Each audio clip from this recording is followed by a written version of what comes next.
Hello everybody, for this vlog I want to do my top 10 highlights of 2011, and obviously this is topical because it's New Year, but I also kind of wanted to prove that I've actually been doing something this year because I haven't been vlogging as much, so hopefully this will prove that I haven't just been doing nothing. And I'm going to clarify the noise in the background before we start. Basically I have a psychopathic tortoise over there. In the summer she lives outdoors, in the winter because she's too baby to hibernate, she's about 8, which is very young for a tortoise because obviously they live longer than us. She has to be indoors and she hates it, and she's been walking around my bedroom all day, and I put her away to film this video and she's throwing a tantrum, so I apologise for Tilly. And this isn't really in much order. I guess a couple of them maybe are a little bit, but not really. I'm gonna go from 10 to 1. I don't know why. That's just how this vlog is gonna roll. And yeah, let's do it. My 10th thing on the list was without a doubt living in halls of residence, and I went on about this for so very long, but it really was just absolutely incredible. And obviously I moved out in May-ish time, so it wasn't much of 2011, but it was absolutely incredible and yeah, amazing, and that had to go on my list without a doubt. Number 9 on my list was the day I went to the animal park with Stuart, Ben and Becky.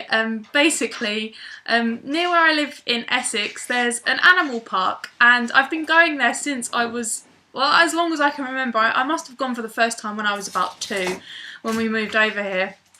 And oh my god, I just love it there so much. When I go there, I get just this feeling of how I must have felt there when I was little, and you can stroke the animals and you can see the lambs in the spring when they've been born and you can feed them, and it's just lovely, lovely place. And in the Easter holidays, Stuart came to stay with me in Essex, as did two of my best friends, Ben and Becky, and we went there and we just had a really fun day. And I'm going to put in a photo here of my friend Ben bonding with a lamb.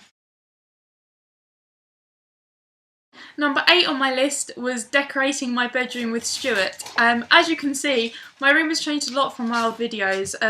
It's hard to show kind of at the moment, but that's my window, and I have a really lovely 4-poster bed, and I have a bookcase wall, and there's the rest of my bed, and there's Tilly. But yeah, I'm really happy with how it turned out, and I'd been eyeing up this furniture on the IKEA website for over a year, so when my parents said that I could finally decorate my bedroom, this is the furniture I wanted, and me and Stuart painted it in a day, and it was really, really fun, and that's just one of my highlights of the year. 7th on my list is something a bit more recent, and it is entitled on my list, Breaking into the Loft. I'm going to have to give the background info because it's a bit of a peculiar story, but basically where Stuart and 4 of my best friends live when we're at uni is a 3-storey house. But to live on the 3rd storey of a student property you have to pay like a massive licence, so their landlady chose not to pay the licence, so the bedroom in the loft is boarded up. And by boarded up I literally mean it's got plywood over the trapdoor. There's a staircase, but it's just completely boarded up. Anyways, it was like 2 o'clock in the morning and there was this incessant beeping noise, and it was getting faster coming from the loft. First I got upset because I thought it was a time bomb, but then when I logically thought it through, I realised it was probably a smoke detector that was running out of batteries, because you know they beep, and none of us could go to sleep, so naturally David and Stuart had no choice but to get a hammer and break into the loft, and it was really, really fun. And upon climbing into the loft, some of the floor broke underneath David and he just fell through, and I shouldn't be laughing. He didn't get hurt, so I kind of think I'm allowed to laugh. And the fact that it happened at 2 o'clock in the morning was just even better, because we're all in our pyjamas, and everything's funnier when you're in your pyjamas. 6th on my list, oh my god, I'm laughing just thinking about this, is entitled Getting Stuck in the Lift. And again, I'm going to have to tell the story.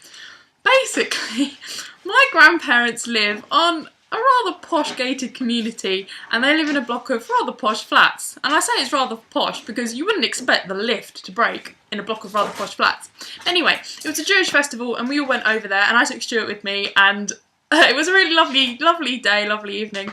And upon leaving, we were in the lift. This was my mum, my dad, my brother, Stuart, me and my cousin Meg, so 6 of us, and the lift broke down.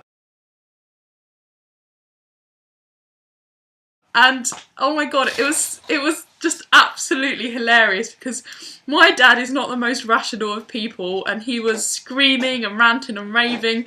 My brother, who likes to see himself as the most rational of people, was trying to keep everyone calm. I was going into minor anxiety mode. Meg was just laughing. Stuart was trying to stop me from having a panic attack. My mum was laughing. But what made this even better was that outside the lift, because we got stuck just underneath the floor my grandparents live on, so we were one floor below them basically, but we could still hear them and stuff when we shouted through the gap.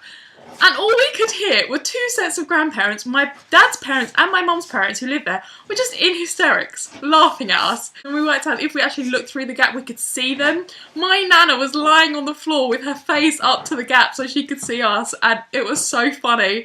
So we're all stuck in this lift and we're trying to talk to the lady on the emergency thing, and she couldn't understand us, and she was asking like our phone number and our address, so we're like trying to say the number, like 077, and she was repeating it back after us, but she kept getting it wrong, and every time she got it wrong we all just went no, and it was literally like something out of a comedy sketch, and I think we were stuck in there for about 45 minutes in the end. But oh my god, it was so funny, and just my grandparents being there in like laughing at us made it even funnier because we were having our own little conversations in the lift, and we could just hear them talking about day-to-day things, the weather, what's happening for dinner tomorrow, and my dad just shouted "Mum!" at his mum, and she shouts back, "What's the matter?" And we all just went, "We're stuck in the lift!" And I probably told that story in a really unfunny way, in which case I will just say it was a you had to be there moment. The fifth thing on my list is also something that I did recently. This was back in October, and me and my mum and my dad and my brother went to Bruges for a weekend. We do that. We just nip off to Europe for city breaks, and I'm not even joking. We actually do that. And one of the things we did when we were in Bruges was go on a Segway tour. And I've always wanted to go on a Segway, and I think that is because I absolutely love the Gadget Show, and on the Gadget Show they always used to go on about Segways when they first came out. And yeah, we went on a Segway tour around Bruges, and it was absolutely brilliant. It was one of the most fun things I've ever done. At the beginning I was really scared, but by the end of it, it was really good. And in Madeira, I'm going to Madeira in June, and we're going to go on a Segway tour of Madeira. So yeah, we're going to be versed in Segways, which is lovely. Third thing on my list, again, probably a story that isn't going to sound funny, but it was funny at the time, and it was the time me and Stuart fell down Primrose Hill. The background context of this is that I don't want to say it was our first date because we didn't have a first date because we were friends before we were together, so we'd had days out together before we were together, so it wasn't a first date, but it was the first time we'd gone out as a couple. And it was the evening, and Primrose Hill in London, basically, for anyone who hasn't been there, is a very large hill, really, really steep, and it overlooks the whole of London, and it's absolutely gorgeous. And we went up there, and it had been raining the day before, and we were heading back down at night time, and it was really very dark, and Stuart didn't want to take the path, and because, you know, he just wanted to do the shortcut way straight downhill. And I said to him, "No, Stuart, this is a bad idea." And he said, "No, it'll be fine, we'll do this." And I stupidly let him, and we fell down. Literally, we fell down the hill. We were about 10 metres down, and I don't know who slipped first, but we were holding hands, so it wouldn't have mattered who slipped first. And down the hill we went, and we landed in a humongous muddy puddle at the bottom of the hill, and we were in hysterics. And it was one of those things where we were laughing so much we couldn't move, so we must have sat in that muddy puddle for about 10 minutes longer than we had to. But it was really, really funny, and honestly, that made it so memorable, and I'm very glad Stuart insisted we took the stupid, illogical shortcut. Second thing on my list is when I went to Spain with all my friends, and this was a lovely holiday. It was really exciting because it was the first time I'd been out of the country without an adult. Well, unless you count the time I went to Wales. Oh no, I miss Wales. Oh, silly me. I'll do that in a minute. That's on my list. That was number 4, but I forgot to do number 4, but I'll do that in a second. But yeah, we went to Spain with no adults, and that was fun. I got a bit worried because I was like, well, I forgot what order you do stuff at the airport, because normally I just follow my dad. But luckily I was with lots of sensible people, so I didn't get into too much trouble at the airport. And we just had a really lovely week, and it was fun and it was sunny, and we all just got to spend time together, and it was a brilliant, brilliant experience, and I can't wait to go on holiday with them again, hopefully soon, when we all have some money. And now I've got to do Barry, which was, oh, that's what she said. Oh dear. Now I've got to talk about when we went to Barry, because that was meant to be before Primrose Hill, but I forgot it.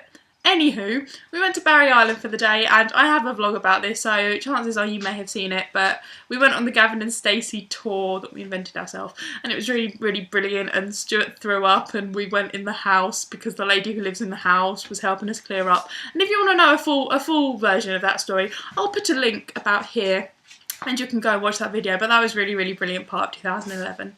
Number one thing on my list, massively cheesy, don't actually care. If this wasn't a highlight of 2011, I don't know what would be, and it would have to be getting together with Stuart, and I don't even care how cheesy that sounds because he's really lovely and he made my 2011 really, really brilliant. Obviously other people did too, but he was a big contributing factor to that. And yeah, that was my 2011, and looking back, well, I knew at the time, but especially looking back, it was a fantabulous year, and I had some brilliantly hilarious times. Thank you everyone who helped make my year incredible, and I hope everyone had a brilliant Christmas and has a lovely New Year, and or any holiday that you may celebrate. I myself also did Hanukkah. You may have done something else that I did not mention, but I hope all of your festivities were delightful. Yeah, see you soon. Bye!